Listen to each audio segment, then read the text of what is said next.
at Norwex, our mission is to radically reduce chemicals in homes. Why are we on this mission? Because we believe that harmful chemicals are negatively impacting our health and even our well-being and our family's well-being. And over the past few months, a number of our conversations have been, and actually product launches, have been about the idea of body burden and how it adversely affects our health and well-being. Today seems like a perfect time to get together with Amy and really talk about that subject with this audience today. Absolutely. Absolutely. So Amy, what is body burden? So body burden is the amount of chemicals that are in your body at any given time. And those can fluctuate over time, depending on what you're being exposed to. They can go up and they can go down as your body is able to detoxify.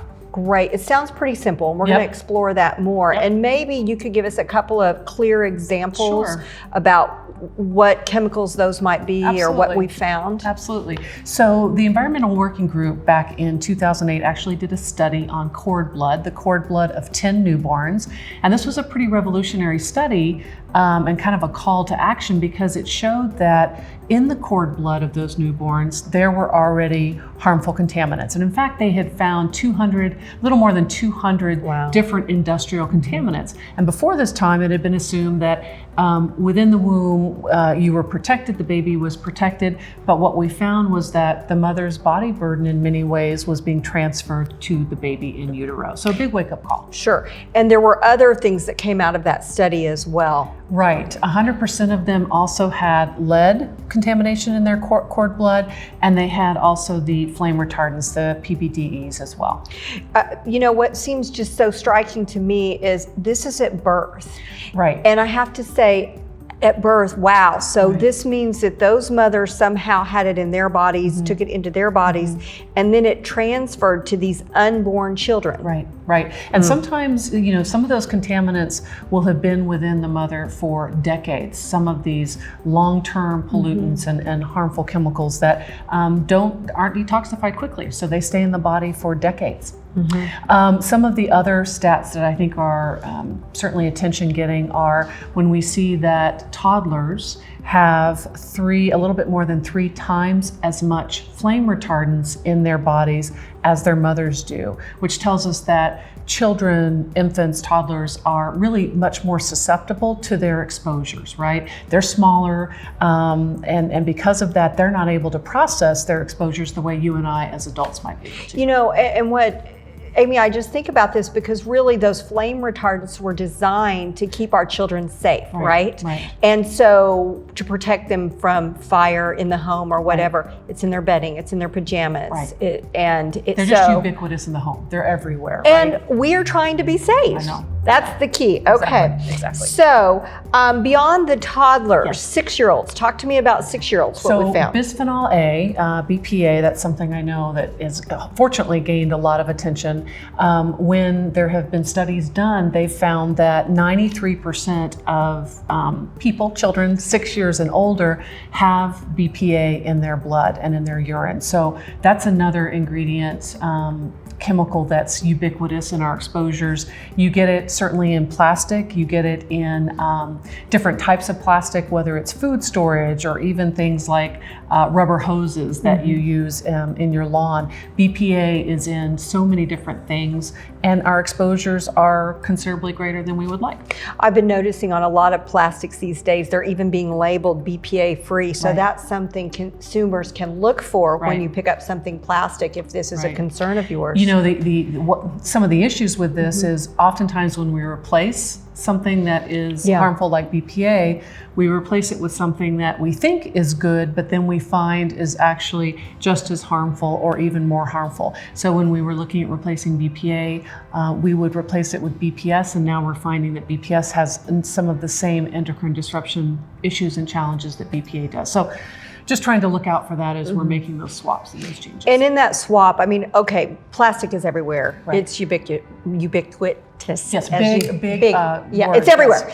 And so that being said, make choices that aren't plastic, right? Right. So easy ones we've talked about before. Glass is incredibly inert, so great for particularly for storing food and reheating food. Silicone is another great option too, lightweight, stainless steel. So there's lots of options now, whereas before really there weren't. And I think we are trending towards a less disposable society. Yes. So people are getting into the habit of making choices with reusable bottles, reusable straws, some of those things that we used to just do one and done plastic in, get rid of it. The single-use plastic is the #1 contributor to our plastic problem. So looking at those options like straws and being conscious of them, looking at plastic bags and bringing your own and those alternatives, they're so important. And they really do make a difference. Yeah. Absolutely. Not only in our the health of our environment, but this BPA, what were really the true concerns about BPA? The BPA in particular is known as an endocrine disrupting chemical. So anytime you're impacting your endocrine system, because it's related to virtually every function in your body, you don't want to be disrupting. You don't want to be mimicking estrogen in your body. So when you have an ingredient like BPA, it can mimic estrogen, it can mimic other hormones. So your body thinks it has more or it has less than it actually does. And that has a roll-on effect in the body. And so we're trying to avoid that with BPA. Well, the endocrine system controls so many things. So we're seeing issues with fertility and heart disease because of this. You're right. Even obesity, right? Because your hormones are related to that as well.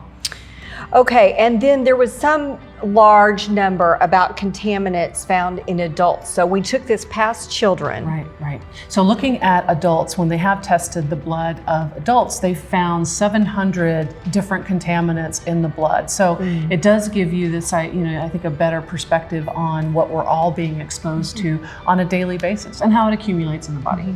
We've been talking about children. What about adults? What contaminants are present in adults? Well, when we've done studies, we have found that there can be up to 700 different contaminants in the blood of adults. So we as adults are also having those same exposures, and even, it sounds, potentially accumulating more of them. So the impact on the body to the endocrine system is substantial. You're talking about heart disease, you're talking about obesity. Lots of different disease states are being tied back to this endocrine disruption, which these harmful chemicals can in fact impact. So let's talk a little bit about the different ways that you can be exposed to chemicals, right? To harmful chemicals. And there's really 3 ways, right? It's very ways. easy. Yep. It's what you eat, it's what you touch, and it's what you breathe in. So when you're looking at eating, thinking about what are the chemicals that may be on the food that you're eating. So simple steps like making sure you're washing your produce when you bring it home, making sure, as we talked about, that you're not necessarily storing or reheating in plastic. So you're styrofoam, which I think most people know, but it's good to reiterate that. And just making sure that what you're putting into your body is as clean as it can be. Thinking about even down to the details of a plastic cutting board, right? As you're cutting on a plastic cutting board, are those plastic particles over time, are those getting into the food that you're cutting and you're eating them as well? So looking at all those small ways that you can try to reduce your exposure. That's why I love the Norwex cutting board, because it's rice husk based. I love it. Those little plastic particles, there's no plastic. Right, that's the one I'm always grabbing for. All right, so we've talked about eating. Let's talk about breathing or inhalation. Right. So this is another key way that you can be exposed to chemicals. And I think really important is the fact that in your home, you can have pollution that is 5, even 10 times as bad as outdoor air. Right, and you don't think about this, but we make our homes so energy efficient. We keep our doors closed, our windows closed, and all of the toxic, harmful chemicals that may be in your home off-gassing, from whether it's your upholstery, in particular the flame retardants coming off upholstery, to products you're spraying in your house. All of these are suspended in the air, and you can see them even in a sunbeam in your home, right? All the dust particles. You're breathing those in. And we know that on dust, there can be more than 40 chemicals, different pollutants that can be on household dust, which means that dusting takes on much more of a kind of a health component than just keeping your home clean, which is wonderful, but trying to keep your dust levels as low as you can.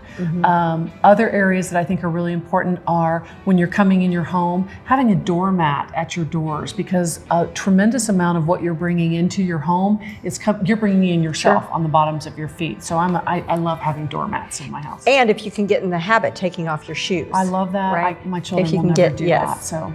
So something to practice. Yes, and exactly. Start with the doormat, and then Right. if you can work your way up to removing shoes. That's right. You know, Amy, once again, here we are trying to be mindful of the electricity we use and trying to be more mindful. And yet again, we have this offset of what we're seeing with increased chemical levels in the air we breathe in our homes. And that's another reason why we're really trying to teach people to clean with only microfiber and water primarily.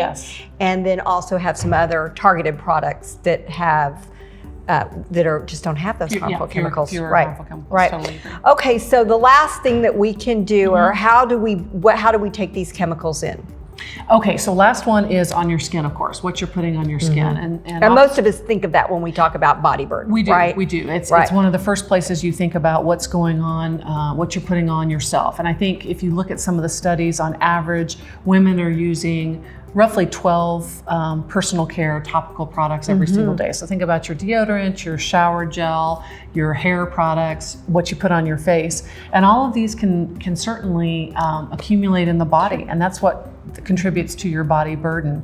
So, and in fact, I think they did some research and showed that within those 12 products, you can be looking at 168 different chemicals that you can be applying to your body, sometimes even twice a day. So that's an easy place where you can make sure you're looking at your products, you're looking at the ingredients, you're avoiding some of those bad boys, the bad guys, and making sure what you're putting on your skin is really nutritious for your skin, it's healthy for your skin, and gonna give it what it needs to really, be optimized and glow. And that's where Lysair comes into play. Absolutely, and we've expanded that line now with our new facial care products.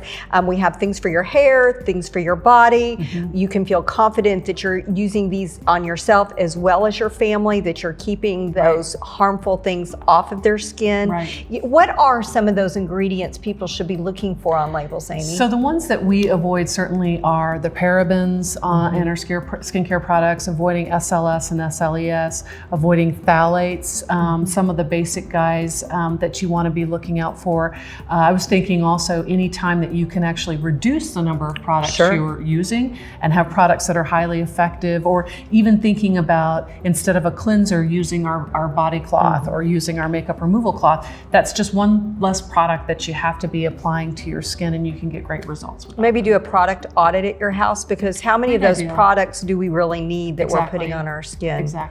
You know, one thing that comes to mind, Amy, is we're trying to keep our family safe, and all of those anti-bac hand cleaners out there. And those have triclosan in them. And so we have an option for that, of course, but really, why is that important? Well, the issues with triclosan, which certainly are greatly reduced because there's only a limited number of products that can contain them anymore, which is great news. There was such I think a public outcry when we discovered some of the issues with triclosan.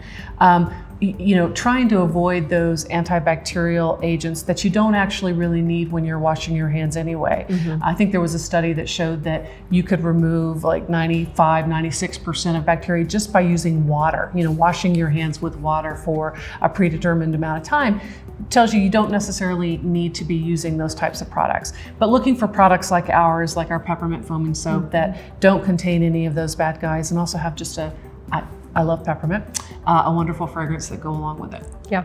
Well, you mentioned water, and that's really our reason for being, Amy. Water is nature's most powerful cleaner. And really our goal here is to harness that as much as we possibly can to just make sure homes are safe, and we're creating safe havens all over the globe. Great way to put it. Amy, thank you so much for being with us today. And I know that people are going to really enjoy our talk. Awesome. Thank you. Bye.